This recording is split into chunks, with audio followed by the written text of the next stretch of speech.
అండి, welcome to Tara collections. నేను తారా మా ఫ్యామిలీ మెంబర్స్ ముఖ్యమైన ఫంక్షన్ విజిట్ చేయడానికి తిరుకడియూరుకి వెళ్ళాలి. సో దారిలో ఫస్ట్ శ్రీ వీరరాఘవ స్వామి దేవస్థానం విజిట్ చేశాం. స్వామివారు ఎంతో బాగున్నారు. పైన బ్రహ్మ స్వామివారు పవలింప సేవలో విష్ణుమూర్తి ఎంతో బాగున్నారండి. కోనేరు అయితే చాలా పెద్దది అండ్ ఆల్సో గుడి చాలా పెద్దది, చాలా బాగుంది. వైబ్రేషన్స్ కూడా. అక్కడి నుంచి మేము నెక్స్ట్ కంచి స్టాపింగ్కి వెళ్ళిపోయాం. కంచి అమ్మవారిని చూడడానికి 2 కళ్ళు చాలేదు.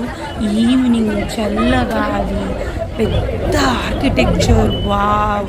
ఆర్కిటెక్చర్ చెప్పాల్సిందే. అసలు ఆ రోజుల్లో కట్టారు కాబట్టి సరిపోయింది, కానీ దర్శనం ఎంతో బాగా జరిగింది అసలుకి. సో మా పాప చాలా బాగా ఎంజాయ్ చేసింది ఈ ట్రిప్. ఈ కంచి అమ్మవారి టెంపుల్లో, కామాక్షమ్మ టెంపుల్లో, కోనేరులో ఫిషెస్ ఉన్నాయి. ఈ టెంపుల్ మొత్తం చూడడానికి 2 hours పడుతుంది.